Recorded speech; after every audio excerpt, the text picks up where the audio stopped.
Morning, beautiful morning.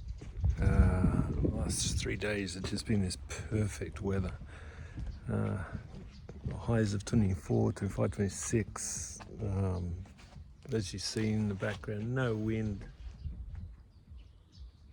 birds chirp and blossoms just exploding everywhere.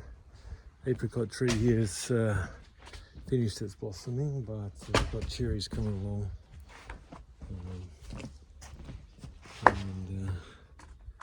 Oh, there we go.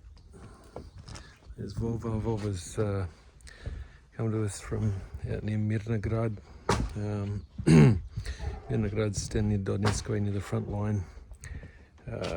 He and the other people who've come to us from there are kind of expecting to lose their houses. The Russians seem to be advancing there. According to our sources, a couple of guys who are fighting, they're one of them's an officer, the other's just a regular guy. Things seem to be really bad, going really bad at the front.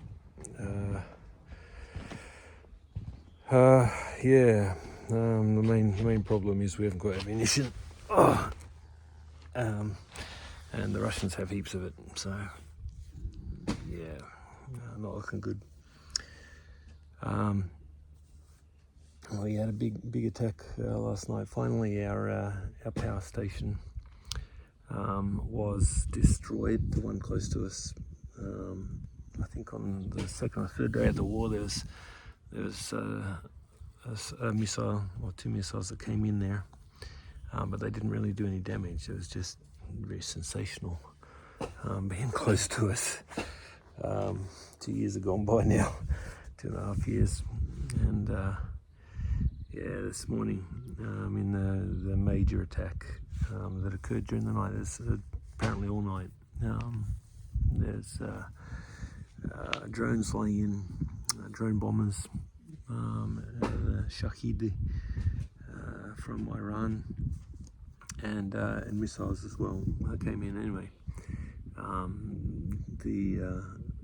The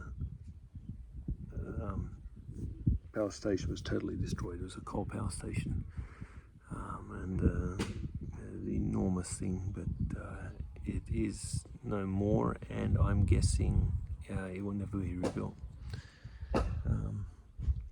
Life goes on. I've got Vova here. He's they just came a couple of weeks ago, so he's appreciating the work.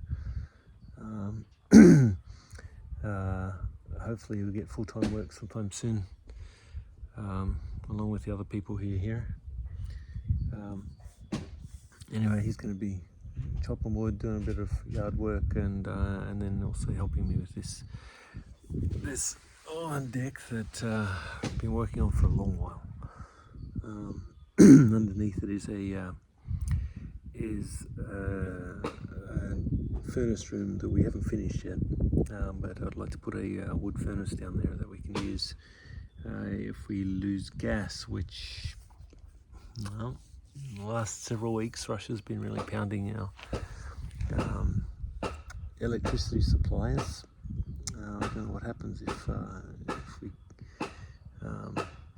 totally lose electricity, and if Russia starts on trying to take away our gas. I guess we just have to wait and see. But I think in a few days, if need be, I can connect everything in maybe 5 days, so that we'd have a wooden furnace heating the whole house. But I decided to put a deck on the top, which is coming out of the kitchen straight out, and then down that direction. I had a friend who gave me a lot of oak boards. Actually didn't give them to me, but he gave them to me for an excellent price from a different area of Ukraine, and I'm very appreciative of that. What's going on in the church? I actually kind of feel like it's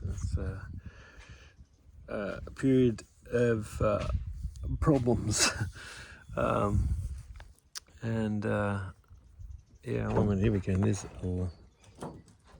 She loves the gardening.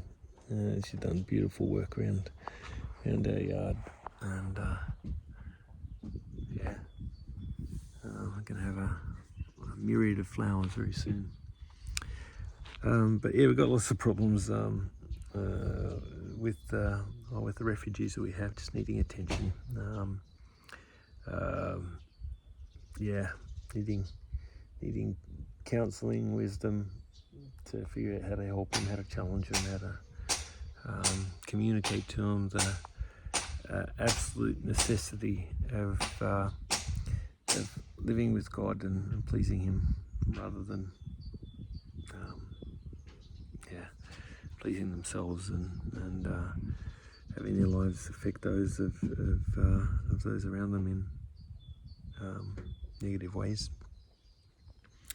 Красиво цветет, да, дорожка синенькая. Привет, ты с кем там? Я занят. Я занят. She asked me who I was talking to. I thought, maybe about 50 people will ultimately watch this. So yeah, I'm going to be going out to Ulyaniki soon to talk to a couple of people out there, and then we've got a couple of heavy conversations here over the next couple of days. Yeah. Apart from that, rehab's going good. The guys out there, they're hanging in there. There's a couple of them who, I guess you could say, they show real promise. It seems like they're delighted with the grace that God has given them, appreciating it, and feeling amazed that other people just don't get it.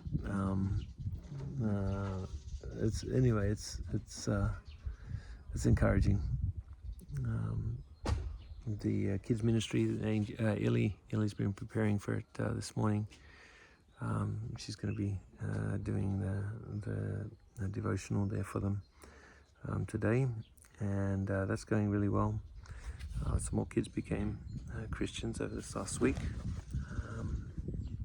Maybe it was last 2 weeks ago. To actually the two little girls that I came with from the east with their mother. There's 3 little girls. There's a baby and two slightly older girls, 8 and 10, I think their ages are.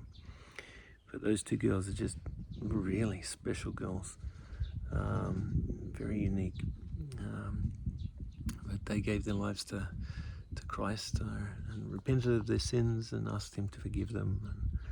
And I think one of them did about 2 weeks ago, another one, I don't know, a week ago.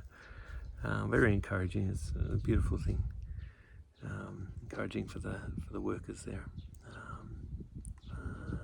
to see that happening.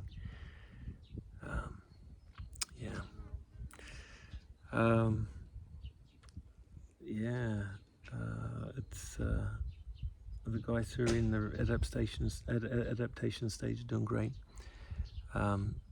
They've got full-time work.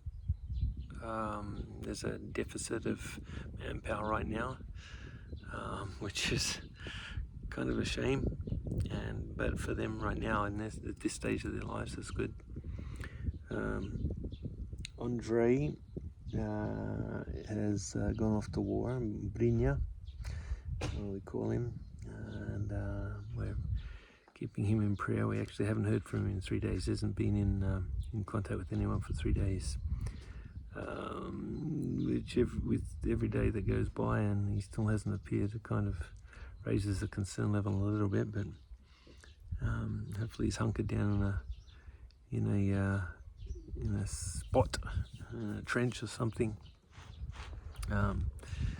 Last time he went out to the trenches for 3 days, the front line, he ended up with mild concussion, he said, but mild concussion, they just wave their hands at.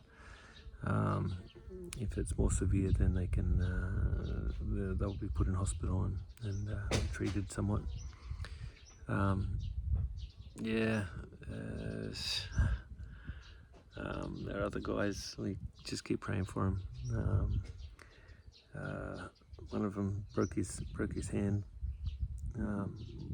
last week, about 10 days ago. His leave was cancelled after he broke his hand, actually, and he was told that he needed to report on the front lines. Well, they'd be sent to the front lines. He needed to go with them. There's a shortage of manpower. Even with a broken hand, he needed to be out there. He fought tooth and nail for his leave. Eventually they gave it to him, and then he realised, no, he can't do that. He can't go on leave while the other guys are going back into danger. He needs to go and support them. So that's where he is now. And we keep Bogdan in our prayers. I've chatted on for 11 minutes. It's time to get back to work. Thank you for praying.